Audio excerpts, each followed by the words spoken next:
Hello friends, इस video में हम डायनामिक मेमोरी एलोकेशन की बात करेंगे। नॉर्मली जब हम कोई एरे डिक्लेयर करते हैं तो उसका साइज फिक्स हो जाता है।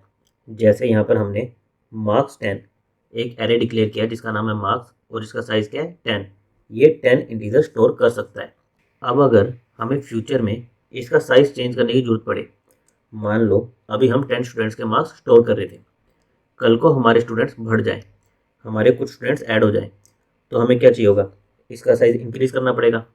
या फिर मान लो स्टार्टिंग हमने कोई बड़ा साइज़ ले लिया और हमारे उतने स्टूडेंट्स भरे नहीं, तो हमें क्या करना पड़ेगा, इसका साइज़ कम करना पड़ेगा ताकि हमारी मेमोरी वेस्ट ना हो। तो हमें जो हमने साइज़ डिक्लेयर किया उसे इंक्रीज़ भी करना पड़ सकता है और डिक्रीज़ भी करना पड़ सकता है, लेकिन इस एरे डिक्लेरेशन के साथ ये पॉसिबल नहीं है। जो हमने स्टार्टिंग में साइज़ डिक्लेयर कर दिया वही इसका फाइनल साइज़ है, हम इसे चेंज नहीं कर सकते। तो इसका सोल्यूशन क्या है, इसके लिए हम डायनेमिक मेमोरी एलोकेशन का यूज़ कर सकते हैं। डायनेमिक मेमोरी एलोकेशन आपका क्या होता है, आपका एक अलग स्टोरेज से एलोकेट होता है, आपका हीप से एलोकेट होता है। आप उसे खुद एलोकेट करते हो और आप उसे फ्री भी खुद करते हो। जब आप डायनेमिक मेमोरी एलोकेट करते हो तो उस केस में आप इसका साइज इंक्रीज या डिक्रीज कर सकते हो अपनी रिक्वायरमेंट के अकॉर्डिंग। तो आज हम यही डिस्कस करेंगे कि हम कैसे डायनेमिक मेमोरी को एलोकेट कर सकते हैं और उसे फ्री कर सकते हैं। डायनेमिक मेमोरी के लिए आपके 4 लाइब्रेरी फंक्शन एग्जिस्ट करते हैं, मैलोक, कैलोक, रियलोक और फ्री। ये चारों फंक्शन आपके stdlib.h इस फाइल में डिफाइंड है। तो हम वन बाय वन इन सभी फंक्शंस को देखेंगे। मैलोक फंक्शन का यूज़ हम डायनेमिक मेमोरी एलोकेशन के लिए करते हैं। मान लो आप कुछ पर्टिकुलर साइज़ की मेमोरी चाहिए और वो डायनामिकली चाहिए, यानी कि आप उसको बाद में साइज़ को चेंज कर सको, इंक्रीज या डिक्रीज कर सको, तो उस केस में हम मैलोक एपीआई का यूज़ कर सकते हैं। मैलोक एपीआई में आपको क्या देना होता है कि आपको कितने साइज़ की मेमोरी चाहिए। साइज़ आपको स्पेसिफाई करना है बाइट्स में कि आपको कितने बाइट्स की मेमोरी चाहिए। इसके बाद ओएस आपको वो मेमोरी एलोकेट करने की कोशिश करेगा। अगर मान लो उसके पास उतनी मेमोरी नहीं है तो उस केस में क्या होगा, आपका एलोकेशन फेल हो जाएगा और वो फेलियर को रिप्रेजेंट करने के लिए क्या रिटर्न करेगा, नल पॉइंटर, कि मैं ये मेमोरी एलोकेट नहीं कर पाया। अगर उसके पास मेमोरी है और एलोकेशन सक्सेस हो जाती है तो उस केस में क्या होगा, वो एक वॉइड पॉइंटर रिटर्न करेगा। वॉइड पॉइंटर हम नेक्स्ट वीडियो में डिस्कस करेंगे। अभी के लिए बस आप ये समझ लो कि वॉइड पॉइंटर एक ऐसा पॉइंटर है जिसको आप किसी भी टाइप में टाइप कास्ट कर सकते हो। यानी कि आपने मान लो इंट टाइप के वेरिएबल्स के लिए मेमोरी ले रहे हो तो आप उसको इंट स्टार इस पॉइंटर से टाइप कास्ट कर सकते हो। फ्लोट के लिए ले रहे हो तो फ्लोट स्टार फ्लोट टाइप के पॉइंटर में टाइप कास्ट कर सकते हो। तो आप वॉइड पॉइंटर को किसी भी डेटा टाइप में टाइप कास्ट कर सकते हो। नाउ मेलोक जो हमें मेमोरी देता है वो इनिशियलाइज नहीं करता, यानी कि उस ब्लॉक में जो भी रैंडम गार्बेज वैल्यूज पड़ी होंगी वो एज इट इज़ हमें दे देगा, उसको किसी भी डिफॉल्ट वैल्यू से इनिशियलाइज नहीं करेगा। सिंटेक्स क्या है, हमें मेलोक इस एपीआई का यूज़ करना है। देना क्या है, हमें साइज इन बाइट्स कि हमें कितनी मेमोरी चाहिए। फिर ये क्या करेगा, सक्सेस होने पर हमें वॉइड पॉइंटर रिटर्न करेगा जिसको हम हमारे डेटा टाइप में टाइप कास्ट कर लेंगे और हमारे उसी पॉइंटर को असाइन कर देंगे। जैसे मान लो हमें 10 इंटीजर साइज के वेरिएबल्स के लिए मेमोरी चाहिए थी, यानी कि हमें एक एरे ऑफ 10 इंटीजर्स बनाना था। तो उस केस में हम क्या कर सकते हैं, हम मेलोक एपीआई का यूज़ करें। हमें 10 इंटीजर्स लेने थे तो हम क्या दे दें, 10 इंटू साइज ऑफ इंट। जो भी मेरे सिस्टम पर इंट का साइज हो, वो 2 भी हो सकता है, 4 भी हो सकता है, हर सिस्टम पर अलग अलग हो सकता है। तो जो भी मेरे इंट का साइज हो इंटू 10, इससे क्या होगा, मुझे 10 इंटीजर्स के लिए जितनी मेमोरी चाहिए उतना ब्लॉक मुझे अलोकेट हो जाएगा। और रिटर्न क्या होगा, मेरा जो ये फर्स्ट बाइट होगा इसका एड्रेस, जिसको मैं टाइप कास्ट कर लूँगा इंट स्टार कि मैंने इंटीजर टाइप्स के वेरिएबल के लिए ये मेमोरी अलोकेट की है और उसको अपने पॉइंटर में स्टोर कर लूँगा। नाउ ये जो आपका इंट है ये आपका कोई भी डेटा टाइप हो सकता है, आप फ्लोट भी ले सकते हो, डबल भी ले सकते हो, इवन आपको यूजर डिफाइंड डेटा टाइप जैसे कि स्ट्रक्चर, उसके लिए भी मेमोरी अलोकेट कर सकते हो। जैसे अगर हमें 10 स्टूडेंट्स आपके क्या है, स्ट्रक्चर टाइप का एक डेटा है जो आपने डिफाइन किया है, आपको उन 10 स्टूडेंट्स के लिए मेमोरी एलोकेट करनी होती तो आप यहाँ पर क्या दे देते, size of struct student 10 into size of struct student, कि एक स्ट्रक्ट स्टूडेंट का जितना साइज है इंटू में 10, ऐसे मुझे 10 ब्लॉक्स अलोकेट कर दो और उसकी फर्स्ट बाइट का एड्रेस मैं इस पॉइंटर स्टूडेंट स्ट्रक्ट स्टार इस टाइप के पॉइंटर में स्टोर करा लूँगा। उससे पहले मुझे क्या करना पड़ेगा, इसको टाइप कास्ट करना पड़ेगा। टाइप कास्ट क्यों करना पड़ रहा है, क्योंकि मैलोक मुझे वॉइड पॉइंटर देता है और मुझे यूज़ करने से पहले उसे अपने रिक्वायर्ड डेटा टाइप में टाइप कास्ट करना पड़ेगा। नेक्स्ट अभी हम देख लेते हैं कैलोक। कैलोक का क्या यूज़ है। कैलोक जो होता है आपका एज इट इज़ मैलोक की तरह होता है, लेकिन मैलोक क्या करता था आपका, जो भी मेमोरी असाइन करता था उसको इनिशियलाइज नहीं करता था, जो भी उसमें रैंडम वैल्यूज पड़ी हो वो एज इट इज हमें दे देता था। कैलोक उस लिमिटेशन को पूरा करता है। कैलोक क्या करता है, आपको सेम मेमोरी देगा और जो भी मेमोरी देगा उसको इनिशियलाइज कर देगा। किससे इनिशियलाइज करेगा, 0 से। और साथ में इसका सिंटेक्स भी थोड़ा सा अलग है। मैलोक क्या लेता था, केवल साइज लेता था कि उसे कितना साइज चाहिए। कैलोक क्या लेता है, आपके 2 पैरामीटर्स लेता है कि आपको कितने एलिमेंट्स चाहिए। जैसे आपको 10 इंटीजर्स अलोकेट करने हैं तो काउंट में क्या दोगे आप, 10, कि मुझे 10 इंटीजर अलोकेट कर दो। फिर जो डेटा टाइप है आपका उसका साइज लेगा। पहले हम कैसे दे रहे थे मैलोक में, 10 इंटू साइज ऑफ इंट दे रहे थे, सेम चीज कर रहे थे। यहाँ पर हमें क्या है, सिंगल पैरामीटर देने के बजाय 2 पैरामीटर में ये इंफॉर्मेशन देनी है। हमें क्या देना पड़ेगा, 10 कॉमा साइज ऑफ इंट। हमें सिंगल के बजाय 2 पैरामीटर देने हैं। इन पैरामीटर से ये अपने आप 10 इंटू साइज ऑफ इंट करके अपने आप साइज की इंफॉर्मेशन निकाल लेगा। बाकी आपका सारा सिंटैक्स सेम है, वही हमें टाइप कास्ट करना पड़ेगा और अपने पॉइंटर में स्टोर करना पड़ेगा। और पॉइंटर क्या करेगा, फर्स्ट बाइट का एड्रेस होल्ड करेगा। तो कैलोक बिल्कुल सेम है, एक ही क्या करेगा, इनिशियलाइज कर देगा 0 से, और सेकंड ये 2 पैरामीटर लेगा एक की बजाय और अपने आप साइज कैलकुलेट कर लेगा। नेक्स्ट हम रीअलोक देख लेते हैं कि उसका यूज़ हम क्यों करते हैं। हमने डायनेमिक मेमोरी अलोकेट क्यों की थी, क्योंकि हमारी रिक्वायरमेंट थी कि जो हमने इनिशियल मेमोरी असाइन करी हम उसको इंक्रीज या डिक्रीज कर सकें, बेसिकली उस मेमोरी के साइज को चेंज कर सकें। तो रीअलोक आपका वही काम करता है।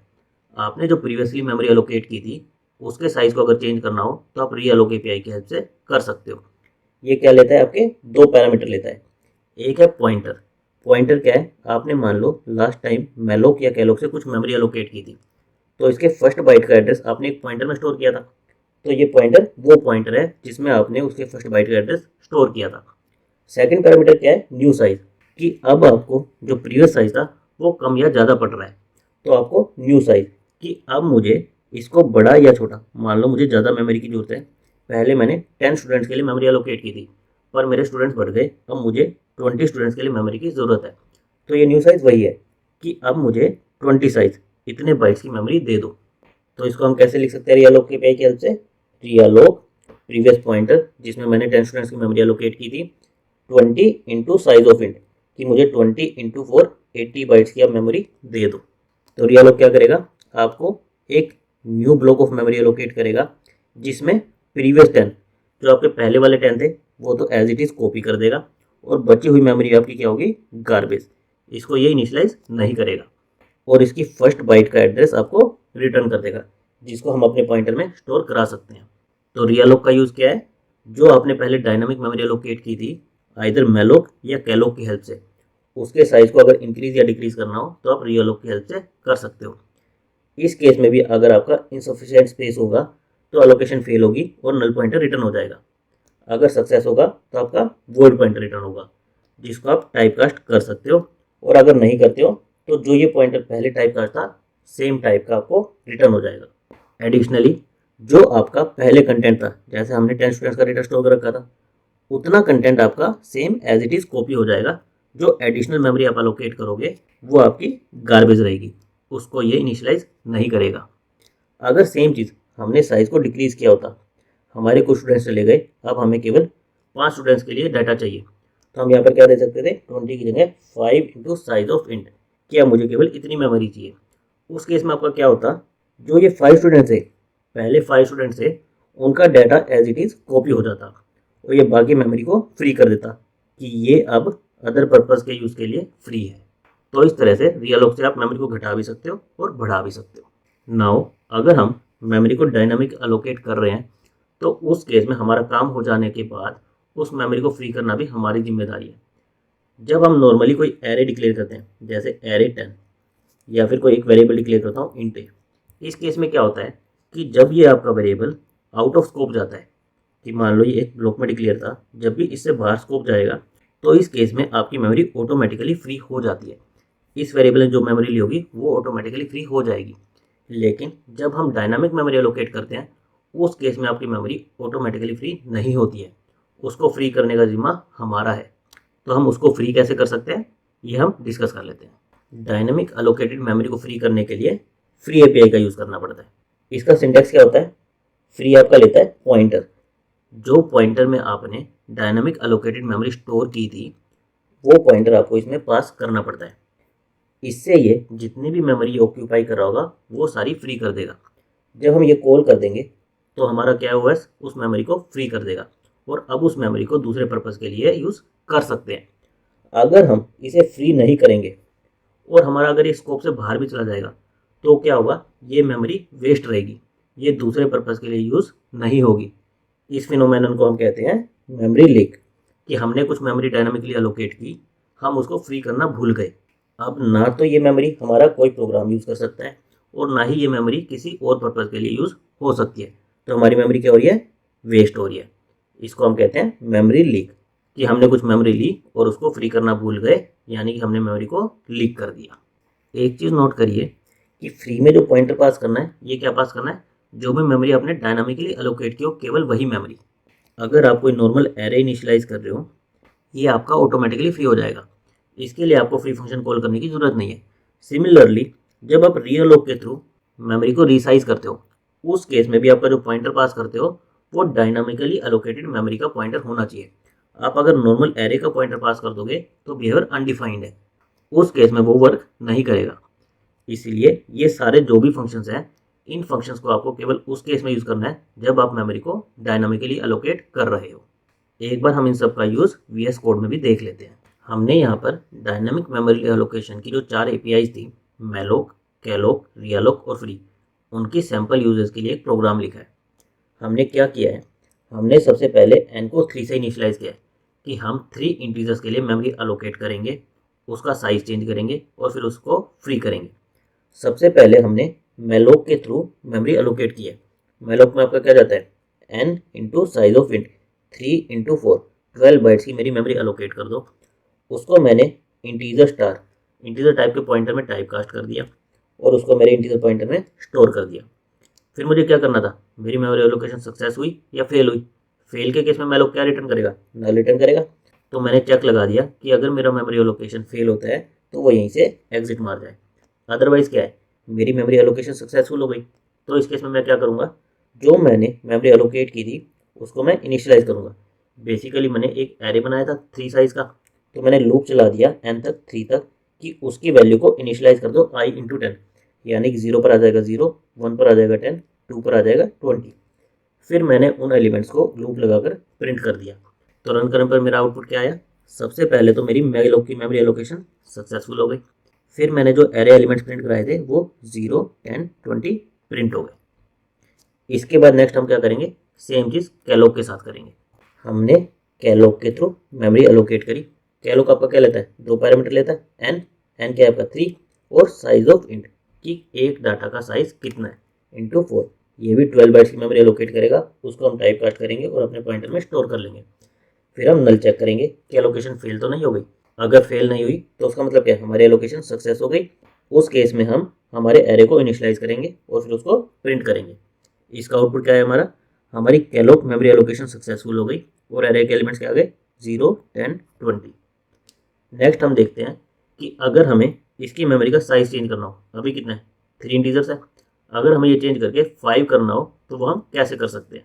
साइज चेंज करने के लिए हमारे पास क्या API थी, रियालोक।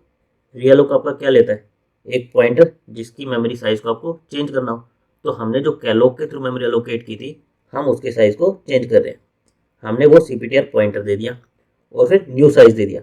न्यू साइज में हमने क्या दिया, n को हमने अब चेंज करके 5 कर दिया कि अब 5 इंटू 4 हमें 20 बाइट्स ऑफ मेमोरी दे दो। उसको हमने टाइप कास्ट किया और अपने पॉइंटर में स्टोर करा लिया। हमने चेक किया कि हमारी मेमोरी लोकेशन फेल तो नहीं हो गई। अगर नहीं हुई तो अब हम क्या करेंगे, हमारे एरे एलिमेंट्स को इनिशियलाइज करेंगे।